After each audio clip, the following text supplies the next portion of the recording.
Hello दोस्तों, मैं अभिषेक। जैसा कि हम पिछले वीडियो में परसेंटेज पढ़ चुके हैं और उसके बाद ये चैप्टर ज़्यादा इम्पोर्टेंट है एडवांस में, क्षेत्रफल। अब हम क्षेत्रफल पढ़ेंगे सीटेड के लिहाज से। क्षेत्रफल निकालेंगे किसका? कोई चीज़ हमें दिखाई देगी उसका निकालेंगे, ठीक है। ये है क्षेत्रफल, इसका क्षेत्रफल निकालेंगे। या क्षेत्रफल ये है क्या? आकृति। आकृति में बात करते हैं। एक आकृति ऐसे भी हो सकती है, या ऐसे भी हो सकती है, या ऐसे भी हो सकती है, और ऐसे भी हो सकती है। तो हम देखेंगे एक चीज़ कि इन दो आकृति में एक चीज़ सेम है कि ये बंद आकृति है, और इन दो आकृति में देखेंगे ये खुली आकृति है, ठीक है। तो बंद और खुली में अंतर क्या है? बंद का क्षेत्रफल निकलता है, खुली का नहीं, ठीक है। क्योंकि क्षेत्रफल का डिफिनीशन क्या है आगे अभी हम बताएंगे, ठीक है। तो इतना याद रखिए, दो तरीके से हो सकते हैं, या तो पूरी आकृति बंद होगी या खुली होगी। जैसे कि ये इसमें ये खुला हुआ है, ठीक है, ये इसमें खुला हुआ है। आगे बढ़ते हैं, नोट कर देखते हैं। खुली आकृति मतलब ऐसी आकृति जो है, खुली आकृति का केवल परिमाप ज्ञात किया जा सकता है। जो इसका परिमाप है वही ज्ञात किया जा सकता है, बल्कि क्षेत्रफल नहीं ज्ञात किया जा सकता, निकाला जा सकता, ठीक है। तो क्षेत्रफल को नहीं निकाला जा सकता। आगे बढ़ते हैं, परिमाप की बात आई है तो परिमाप देखते हैं क्या है। परिमाप परिमाप जैसे ये त्रिभुज है तो त्रिभुज में ये परिमाप हो गया, जो ग्रीन कलर का है ये पूरा बाहर की जितनी भुजा है ये पूरा परिमाप हो गया। ऐसे चतुर्भुज में भी ग्रीन का जो है, ठीक है, ये जॉइंट भी होगा यहाँ पे। तो परिमाप की डिफिनीशन देखेंगे। परिमाप किसी भी आकृति की बाहरी सीमा, जो बाहरी सीमा है की लंबाई को परिमाप कहते हैं, या उस आकृति बंद आकृति की या खुली आकृति की टोटल लंबाई को, ये जो सीमा है उसको, योग को परिमाप बोलते हैं, ठीक है। जैसे कि परिमाप इसका भी निकाला जा सकता था, ठीक है। ये लेंगे और फिर इसकी लंबाई लेंगे, फिर इसकी लंबाई निकल परिमाप बन गया, ठीक है। तो परिमाप निकाला जा सकता है खुली आकृति का, क्योंकि ये खुली आकृति है। लेकिन क्षेत्रफल नहीं निकाला जा सकता। क्षेत्रफल क्यों नहीं निकाला जा सकता? अब क्षेत्रफल की बात आएगी। अब क्षेत्रफल डिफिनेशन है, क्षेत्रफल किसी आकृति की वह मात्रा है जो आकृति समतल, एक समतल जो फर्श होगा या कुछ भी होगा, समतल भाग पर घेरती है। समतल भाग पे जो चीज़ आकृति रख देंगे, जो स्थान घेरती, जैसे ये समतल भाग पे एक मेज था, ये मेज था, इस मेज पे हमने एक चीज़ रख दिया है, ये मेज पे ये जो चीज़ रखा है उसने ये स्थान घेरा हुआ है, तो ये क्या हो जाएगा? इसका क्षेत्रफल निकल जाएगा। ऐसे सेम त्रिभुज में भी है, तो जो समतल पर स्थान घेरेगी वो क्या होगी?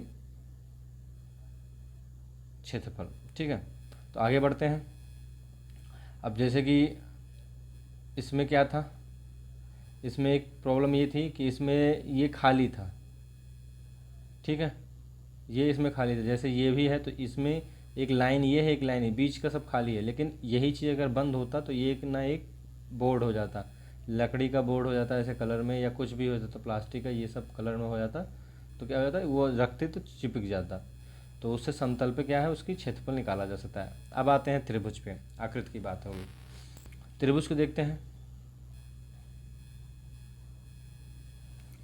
त्रिभुज को देखने से पहले एक चीज़ हम देख लेते हैं कि किरण क्या है, रेखा क्या है। तो ये जो आकृति है ये किरण है, या किरण बोलते हैं इसको, ठीक है।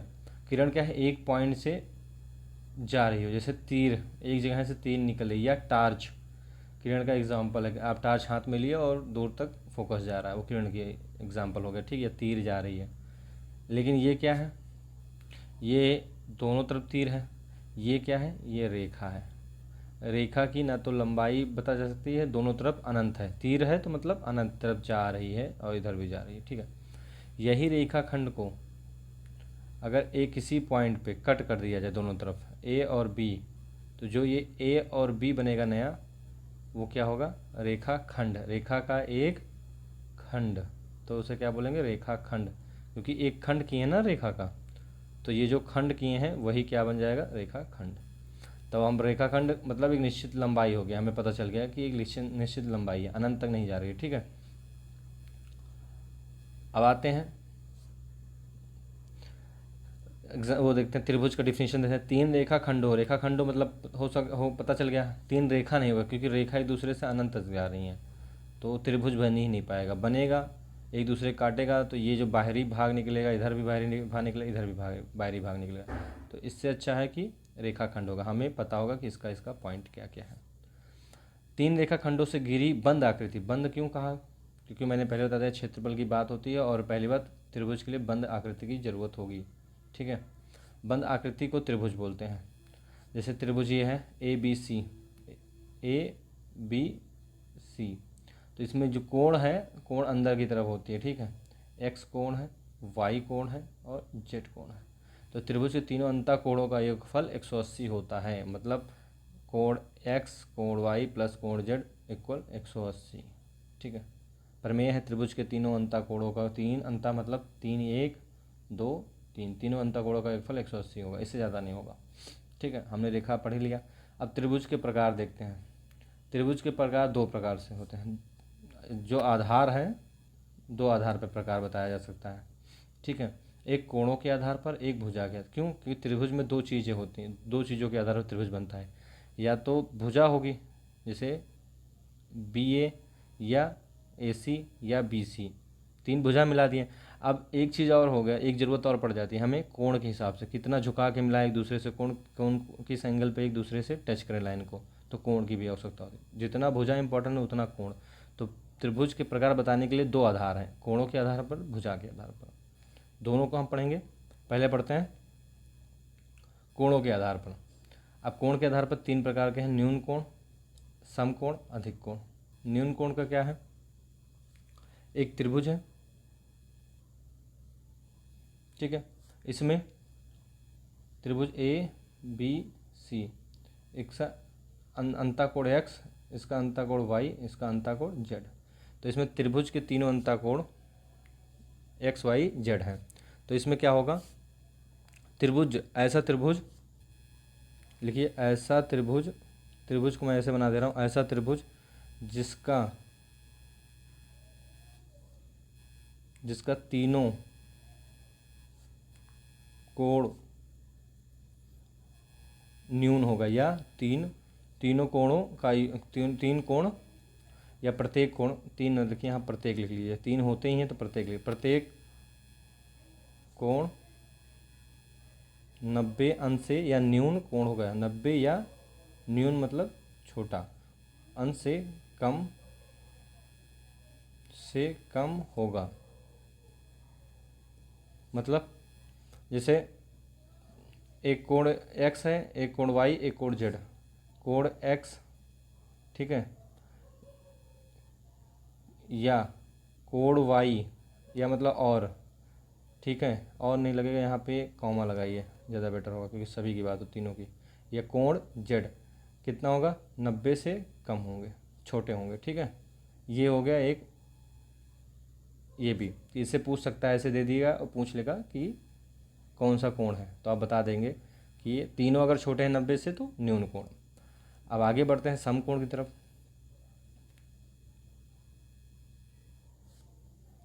इसमें अब ऐसा क्यों बनाया, ये है 90 अंश डिनोट करता है ऐसा चिन्ह, ठीक है, AB कोण C। तो अब क्या है, ऐसा कोण जिसमें एक कोण, अब मेन लिखते हैं पॉइंट, एक कोण 90 अंश का हो, ओनली 90 अंश, ठीक है, इससे ज़्यादा ना इससे कम, एक कोण जरूर होना चाहिए, अगर ज़्यादा हुआ तो दूसरा बनेगा, कम हुआ तो न्यून कोण है ही है। एक कोण 90 अंश का हो तो वो क्या होगा, समकोण होगा। अब 90 अंश क्या, ये 90 अंश, ठीक है। तो अब हम देखेंगे एक कोण 90 अंश मतलब कोण B इक्वल 90 अंश होना चाहिए, ठीक है। जब एक कोण 90 अंश हो जाएगा तो बाकी कोण A और कोण C क्या हो जाएंगे, कोण A कोण C, कोण A प्लस कोण C इक्वल क्या होगा।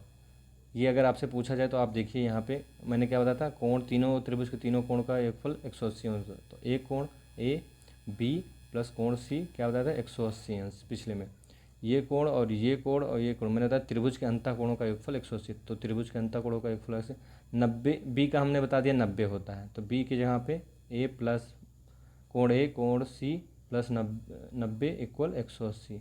90 को उधर भेजे तो घट जाएगा 180 में से, तो कोण ए प्लस कोण सी इक्वल 90 अंश। एक ये भी आपसे पूछ सकता है कि दो कोण का योग 90 अंश होगा, तो तीसरा ऑलरेडी 90 अंश होगा। क्यों? क्योंकि त्रिभुज के तीनों अंतःकोणों का योगफल 180 अंश होता है। ठीक, इसी में ट्रिपलेट लगता है, पाइथागोरस ट्रिक लगती है, वो हम आगे आपको बताएंगे, इसमें अभी यूज़ नहीं है। ठीक है, लेकिन एक बार एक चीज़ देख लीजिए कि इसमें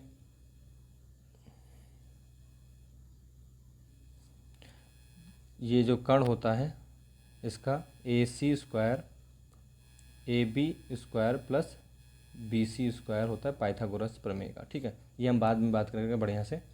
अब आते हैं त्रिभुज अधिक कोण।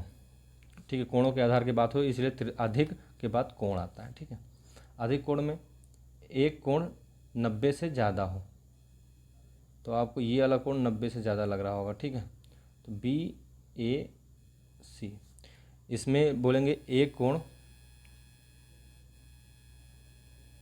90 से ज़्यादा हो। देखिए, कोण के आधार पर बात होगी तो कोण की ही बात होगी, भुजा की बात नहीं होगी। ठीक है, 90, एक कोण 90 से ज़्यादा हो, तो इसमें एक कोण 90 से ज़्यादा दिख रहा है, क्योंकि सीधे होता 90 होता, ऐसे होता तो 90 होता, और इससे ज़्यादा है तो 90 से ज़्यादा होगा। इसमें जैसे कि कोण B इज़ ग्रेटर देन कितना, 90, एक ही हो गया। एक ये भी हो सकता है, बाकी दो कोण जो बचेंगे, अगर ये 90 से ज़्यादा है कोण B, तो तीनों त्रिभुज के अंतःकोणों का योगफल कितना होता है, 180। ठीक है, अगर B 90 से ज़्यादा होगा तो ये दोनों, एक मिनट, कोण A प्लस कोण C इक्वल 180 माइनस B। अगर ये 90 से ज़्यादा है, ठीक है, मान लीजिए 90 से कितना 10 ज़्यादा है, तो ये होगा 100। मानते हैं कोण B इक्वल 100 है, तो 100 180 से माइनस करेंगे कितना, 80 बचेगा, और 80 का क्या होगा, योग होगा A प्लस C का योग होगा। मतलब A प्लस C का योग 90 से कम होगा। A प्लस C कोण A कोण C का योग, मतलब एक minute, is less than 90 degree. क्यों? क्योंकि एक कोण ज़्यादा है तो एक कोण 90 से कम होगा, क्योंकि तीनों कोणों का योगफल 180 होता है त्रिभुज के। ठीक है, तो कोणों के आधार पे 3 प्रकार हमने कर लिए। आगे बढ़ते हैं, भुजा के आधार पर देखेंगे। समबाहु त्रिभुज भुजा के आधार पर, अब भुजा की बात होगी तो समबाहु, बाहु मतलब भुजा होता है। ठीक है, बाहु मतलब भुजा। समबाहु त्रिभुज, द्विसमबाहु त्रिभुज, विसमबाहु। समबाहु मतलब जो सम हो, सबके भाव, बाहु मतलब भुजा, सम मतलब बराबर, भुजा बराबर हो। द्विसमबाहु मतलब द्वि सम मतलब बराबर, बाहु मतलब भुजा, द्विभुजा बराबर हो। विषम मतलब कोई, बाहु मतलब भुजा, कोई भुजा बराबर ना हो। समबाहु देखते हैं तो बराबर भुजा है, इसको हम आइडेंटिटी करते हैं ABC, तो ये और भुजा ये सब बराबर है एक दूसरे से। ठीक है, फिगर में छोटा बड़ा हो लेकिन वो बराबर है। तो इसमें ऐसे, लेकिन ऐसा त्रिभुज जिसकी सभी भुजाएं, एक बार लिख लेते हैं, ऐसा त्रिभुज जिसकी सभी भुजाएं बराबर हों, वह समबाहु त्रिभुज होगा। ठीक है, वह समबाहु त्रिभुज होगा। अब समबाहु त्रिभुज हो गया जिसकी सभी भुजाएं बराबर हों, तो इसमें भुजा क्या है, AB equal AC equal BC। ठीक है, अगर सभी भुजाएं बराबर हैं तो एक प्रमेय और होगा, अगर बराबर भुजा वाले सामने कोण सम्मुख कोण भी बराबर होते हैं। जैसा कि, एक मिनट, जैसा ये कोण, ये भुजा अगर ये दोनों बराबर हैं तो इनके कोण भी, सम्मुख कोण भी बराबर होंगे, तो ये कोण और ये कोण बराबर हैं, और ये भी भुजा इनसे बराबर है तो ये भी कोण बराबर होंगे। तो इसमें क्या होता है, प्रत्येक कोण, कोण A या कोण B या कोण C, ठीक है, का क्या होगा, कोण कितना होंगे, 60 डिग्री होंगे। क्यों? क्योंकि इसका सॉल्व करके दिखाया हूँ कि जैसे त्रिभुज के तीनों अंतःकोणों का योगफल कितना होता है, त्रिभुज के तीनों कोणों का योगफल 180 होता है। अगर तीनों बराबर हैं तो, अगर भुजा बराबर है तो कोण भी बराबर, कोण A इक्वल कोण B इक्वल कोण C। ठीक है, ये चीज़ यहाँ रख देंगे, कोण ए की जगह पे ए, कोण बी की जगह बराबर है तो कोण ए फिर से रख देंगे, फिर यहाँ सी के भी बराबर है तो कोण ए रख देंगे 180 आ गया। 3 बार कोण ए को जोड़ रहे हैं तो क्या होगा 3 कोण ए इक्वल 180, 3 से काटेंगे इसको 60, कोण ए बराबर 60, तो कोण ए बराबर कोण बी बराबर 60। ठीक, इसीलिए मैंने बताया ये होगा। आगे बढ़ते हैं। समद्विबाहु त्रिभुज। समद्विबाहु त्रिभुज में द्विबाहु मतलब दो भुजाएं बराबर होंगी, ये और ये कौन सी है, ए बी सी, तो इसमें ए बी इक्वल ए सी है, तो इसके सम्मुख कोण भी बराबर होंगे, कोण बी इक्वल कोण सी। ठीक, अब जिसकी दो भुजाएं बराबर हों तो दो भुजा बराबर हो, ठीक है। आगे बढ़ेंगे। इसमें अगर दो भुजाएं बराबर हैं तो इनके सम्मुख कोण भी बराबर होंगे, ऐसे ही क्वेश्चन दे देगा, इससे भी दे सकता है, ठीक है। विषमबाहु त्रिभुज जिसकी एक भी भुजा बराबर ना हो, जैसे कि त्रिभुज A B does not equal B C does not equal C A या ए सी, ठीक है, कोई बराबर नहीं है। तो ऐसी त्रिभुज जिसकी प्रत्येक एक को तीनों भुजाएं अलग हों, जिसकी तीनों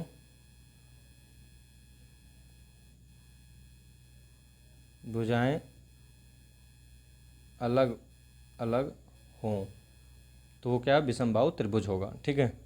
तो विषमबाहु त्रिभुज हमने देखा। अब हम क्षेत्रफल देखते हैं, हीरोज का फार्मूला क्षेत्रफल ज्ञात करने के लिए। त्रिभुज का क्षेत्रफल क्या होगा, under root S in bracket S minus one, दूसरे ब्रैकेट में एस माइनस ए, दूसरे ब्रैकेट में एस माइनस बी, तीसरे ब्रैकेट में एस माइनस सी। यहाँ पे एस क्या है, S equal A plus B plus C बटे 2। ए बी सी क्या है, त्रिभुज की भुजाएं हैं, जैसे ये भुजा सी, ये भुजा ए, तीन ही भुजा हैं, तीनों भुजाओं ए बी सी। फिर या इसको क्या लिख सकते हैं, ए बी सी क्या हो सकते हैं, ये परिमाप होते हैं, ठीक है, तो परिमाप होते हैं, तो परिमाप, तो त्रिभुज का परिमाप बटे 2 कर देंगे तो एस निकल आएगा, ठीक है। डायरेक्ट इस तरह भी दे सकता है। या त्रिभुज का क्षेत्रफल अगर पूछ रहा है तो त्रिभुज का क्षेत्रफल 1/2 आधार गुणे ऊंचाई, आधार क्या है ये बी सी और ऊंचाई क्या है ए डी, तो आधार इक्वल एक किसी भी त्रिभुज में बी सी मतलब नीचे वाला आधार और ऊंचाई क्या हो जाएगा ए डी, ठीक। अगर ए डी दिया हो तो ए डी निकाल लेंगे, ठीक है। अगला समबाहु त्रिभुज के लिए अगर बात आई, स्पेशली समबाहु त्रिभुज की बात आएगी तब समबाहु त्रिभुज, ठीक है, उसके लिए अकेले बात होगी तब क्या करेंगे, क्षेत्रफल अगर देखें त्रिभुज का परिमाप देखते हैं पहले समबाहु त्रिभुज में, ठीक है। समबाहु की बात हो रही है मतलब तीनों समान हो, तो उसमें क्या होंगे, अगर तीनों का समान है ए भुजा तीनों बराबर हैं, ठीक है, क्योंकि समबाहु हैं, तो इसमें क्या हो जाएगा, परिमाप क्या हो जाएगा, तीनों भुजाओं का योग, तो तीनों भुजाओं का एक क्या हो जाएगा ए प्लस ए इक्वल 3a, ठीक है, तो 3 हो जाएगा परिमाप इक्वल 3a। आगे बढ़ते हैं। समबाहु त्रिभुज का क्षेत्रफल क्या हो जाएगा, फार्मूला होता है 3/√3/4 इंटू भुजा स्क्वायर, ठीक है। क्यों भुजा स्क्वायर, क्योंकि भुजा समबाहु त्रिभुज में तीनों भुजाएं एक होती है, जैसे ए हो गए तो ये भी ए भी ए हो जाएगा, ठीक है। तो √3/4 और इंटू भुजा स्क्वायर समबाहु त्रिभुज का क्षेत्रफल निकालने के लिए। अब हम पूरी तरह से त्रिभुज चैप्टर कर चुके हैं, मतलब टॉपिक। अगला टॉपिक चतुर्भुज होगा और वृत्त होगा। अगर आपको अच्छा लगा हो तो सब्सक्राइब कीजिएगा। देखिए ये सीटेट के लिहाज से बता रहा हूँ, इस पर 2 क्वेश्चन अभी तक है, लेकिन चतुर्भुज में करीब 15 क्वेश्चन आ चुके हैं, 15 से 20 हर सेट में। हर बार पेपर में 2 क्वेश्चन, एक क्वेश्चन आता है चतुर्भुज से, और इससे भी 2 ही बार पेपर में आया था, लेकिन छोड़ना उचित नहीं था, ठीक है।